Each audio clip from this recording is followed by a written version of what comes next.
La récolte de données véridiques pour l'élaboration d'un bon rapport à soumettre aux autres parlementaires de l'APF, c'est aussi le but recherché par cette mission de bons offices de l'Assemblée parlementaire de la francophonie. Ceci constitue le socle même des consultations entamées le lundi 26 mai à Kinshasa par cette organisation avec les différentes couches sociopolitiques de la République démocratique du Congo. Cette recherche de la vraie information, ou mieux de la vérité, était au centre des échanges le mardi 27 mai entre la délégation d'Hilarion Atong et la ministre des Droits humains. Lors de cet entretien avec cette mission diplomatique de bons offices de l'APF, Chantal Tchabo-Mouavita a abordé la situation réelle de droits de population dans les zones sous occupation de l'agresseur. Sur place, a-t-elle informé, la situation demeure chaotique avec plus de 12 millions de Congolais tués, des violations graves et répétées de droits humains et du droit international, des violations ciblées, des viols des femmes, enfants et hommes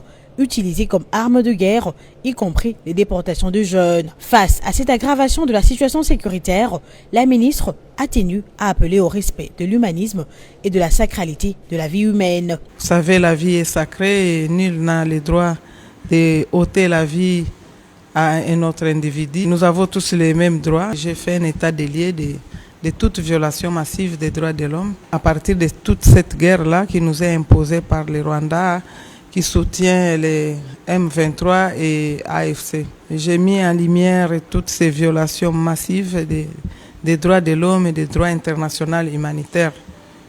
Les viols des femmes, la déportation, vous avez entendu, tout le monde est au courant de ce qui se passe maintenant. Ils sont en train de déporter les Congolais vers le Rwanda. Dans son exposé devant la délégation de l'Assemblée parlementaire de la francophonie, Chantal Tchabo-Mouavita a aussi décrié le rapatriement qu'elle qualifie d'involontaire de réfugiés congolais vivant au Rwanda en cette période de guerre, alors que la RDC ne pourra identifier ces réfugiés comme initialement signés en 2010 entre la RDC, le Rwanda et le HCR, ainsi que l'inexécution de la résolution 2773 des Nations Unies appelant au retrait de troupes étrangères sur le sol congolais.